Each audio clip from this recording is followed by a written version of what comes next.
ઉદ્ઘાટન સયાજીગંજના ધારાસભ્ય કેયુર રોકડિયાના હસ્તે કરવામાં આવ્યો। ભવ્ય ભારત ફાઉન્ડેશન તથા નીર વૈદ્ય ફાઉન્ડેશન દ્વારા એલ્કોન લેબોરેટરીઝ ઇન્ડિયા પ્રાઇવેટ લિમિટેડના CSRના સહયોગથી નમો કમ્પ્યુટર લેબોરેટરીનો શુભારંભ ગોરવા ખાતે નગર પ્રાથમિક સંચાલિત વીર સાવરકર હિન્દી પ્રાથમિક શાળા ખાતે વડોદરામાં વિદ્યાર્થીઓના આધુનિક તકનીકી પ્રશિક્ષણ અર્થે એક પહેલની સાથે જ નગર પ્રાથમિક શિક્ષણ સમિતિની માધ્યમિક શાળામાં 10 જેટલા કમ્પ્યુટર 250 જેટલી નોટબુક ડોનેટ કરવામાં આવી। નગર પ્રાથમિક શિક્ષણ સમિતિ સંચાલિત વીર સાવરકર માધ્યમિક શાળામાં વિદ્યાર્થીઓના તકનીકી પ્રશિક્ષણ અર્થે નમો કમ્પ્યુટર લેબનો શુભારંભ પ્રસંગે ઉપસ્થિતિમાં સયાજીગંજ વિધાનસભાના ધારાસભ્ય કેયુર રોકડિયા, નગર પ્રાથમિક શિક્ષણ સમિતિના ચેરમેન નિશિત દેસાઈ, નગર પ્રાથમિક શિક્ષણ સમિતિના વિજય પટેલ, વીર સાવરકર માધ્યમિક શાળાના આચાર્ય રોહિત ગહલોત, ભવ્ય ભારત ફાઉન્ડેશનના સંસ્થાપક રંગમ ત્રિવેદી, પ્રોજેક્ટ જ્ઞાનોદધિના સંયોજક Rukmil Shah, Elcon laboratories India private લિમિટેડના પ્રતિનિધિઓ, મહાનુભાવો સહિત વીર સાવરકર માધ્યમિક શાળાના શિક્ષકો ઉપસ્થિત રહ્યા હતા।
નગર પ્રાથમિક શિક્ષણ સમિતિની વીર સાવરકર પ્રાથમિક શાળામાં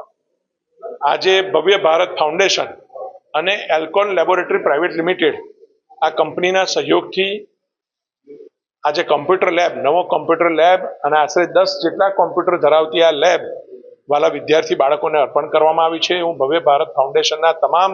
અમારા જે યુવાનો છે એ રંગમભાઈ હોય, રૂકમિલભાઈ હોય, અર્પણભાઈ હોય, વૈદભાઈ હોય, આ તમામને હું ખૂબ ખૂબ શુભકામનાઓ અર્પણ કરું છું। એક યુવાનીમાં ડોનેશન કરવું અને એ પણ કમ્પ્યુટર લેબ આપી, મેથની લેબ આપી, કોડિંગની લેબ શિક્ષણ સમિતિની શાળાઓમાં મૂકવી એ ખૂબ સારું કામ એ અમારા ભવ્ય ભારત ફાઉન્ડેશનના યુવાનો કરી રહ્યા છે।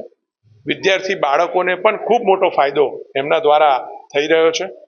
સાથે ધોરણ 9 જે માધ્યમિક શાળાઓ શિક્ષણ સમિતિ દ્વારા શરૂ કરવામાં આવી છે એમાં પણ ચોપડા વિતરણનું કામ આ સંસ્થા કરી રહી છે। હું સંસ્થાના તમામ આગેવાનોને શુભકામના આપું છું। ગોરવામાં ભવ્ય ભારત ફાઉન્ડેશન દ્વારા 10 કોમ્પ્યુટરનું આજે કોમ્પ્યુટર લેબનું આજે ઉદ્ઘાટન થયું છે। અહીં આગળ અમારા ધારાસભ્ય શ્રી આજે કેયુરભાઈ રોકડિયા બી અમારી સાથે જોડાયા હતા અને કેયુરભાઈએ હમણાં કીધું એમ કે આ યુવાનો જે કામ કરી રહ્યા છે એમને ભગવાન એમને હજુ શક્તિ આપે કે સારામાં સારા કામ કરે। કોમ્પ્યુટર લેબ છે, કોડિંગ લેબ છે, મેથની લેબ છે, જે નવા જમાનાની જરૂરિયાત છે, AI છે, આ બધી જ વસ્તુઓમાં એ લોકો અત્યારે આપણા જે નગર પ્રાથમિક શિક્ષણ સમિતિની શાળાઓ છે એ શાળાના બાળકોને આગળ વધારવા માટે જે પ્રયત્નશીલ છે એના માટે હું રંગમભાઈની ટીમમાં રૂકમિલભાઈ છે કે બધા જ જે કાર્યકર્તાઓ આની જોડે જોડાયેલા જ ભવ્ય ભારત ફાઉન્ડેશન જોડે આખા ફાઉન્ડેશનને અને ડોનરને દરેકને આજના દિવસે ખૂબ આભાર વ્યક્ત કરું છું કે શિક્ષણ સમિતિની શાળાઓને આગળ લઈ જવા માટેના જે પ્રયત્નો છે એ પ્રયત્નો ખૂબ આગળ લઈ જશે અને શિક્ષણ સમિતિની શાળાઓ ભવિષ્યમાં ભારતને ભવ્ય બનાવવા માટે આ ભવ્ય ભારત ફાઉન્ડેશન જે મહેનત કરી રહ્યું છે એ 100% એ ભવ્ય ભારત બનાવવાની જે નીંવ મૂકી છે આ નીંવને ખરેખર યથાર્થ કરશે અને અમારી શાળાના બાળકો આ દેશને એક દિવસ નેતૃત્વ આપે એવી મારી આજના દિવસે પ્રાર્થના છે. આ નમો લેબ છે, નરેન્દ્રભાઈ મોદીના નાના નામની નમો લેબને હવે કહી શકીએ એવી આ નમો લેબ ખૂબ આગળ આ કોમ્પ્યુટરથી આ વિશ્વને આ દેશને વિશ્વ જોડે જોડવાનું કામ કરશે. એના માટે આજના દિવસે ફરીથી એકવાર આ બધી ટીમનો આભાર માનું છું અને મારી વાણીને વિરામ કરું. ભારતમાં નગર પ્રાથમિક શિક્ષણ સમિતિ વડોદરાની શાળાઓમાં એલ્કોન લેબોરેટરીઝ પ્રાઇવેટ લિમિટેડના સહયોગથી ભવ્ય ભારત ફાઉન્ડેશન દ્વારા પ્રોજેક્ટ જ્ઞાનોદધિનો શુભારંભ કરવામાં આવ્યો હતો, જેમાં અંતર્ગત આપણી આ 10 કોમ્પ્યુટર ધરાવતી કોમ્પ્યુટર લેબ, 2000 નોટબુક્સ જે માધ્યમિક શાળાના વિદ્યાર્થીઓને આપણે અર્પણ કરીશું. સાથે સાથે 4 મેથેમેટિક્સ લેબ, જેમાં મેથેમેટિક્સના વિવિધ થિયરમ સોલ્વ થઈ શકે. સાથે જે ફ્યુચર છે એવું AI કોડિંગ લેબ એ પણ આપણે વડોદરાની એક શાળામાં આપવા જઈ રહ્યા છીએ. વિદ્યાધનમ સર્વધન પ્રધાનમ જેમ આપણા શાસ્ત્રોમાં અને સુભાષિતોમાં કહેવાયું છે, એને ચરિતાર્થ કરતો આ પ્રોજેક્ટ જ્ઞાનોદધિ એ અમારા યુવાનો દ્વારા ભવ્ય ભારત ફાઉન્ડેશન દ્વારા ભારતને ભવ્ય બનાવવાના એક હેતુથી આ પ્રોજેક્ટની શરૂઆત કરવામાં આવી છે, જેમાં વડોદરાના વિદ્યાર્થીઓનું સારામાં સારું ભવિષ્ય હોય અને વડોદરાના વિદ્યાર્થીઓ ભવિષ્યના ભારત માટે એ કંઈક કામ કરી શકે, સારું ભણી શકે અને સારું એમનું ફ્યુચર હોય, એના માટેનો પ્રોજેક્ટ અમે હાથ ધર્યો છે.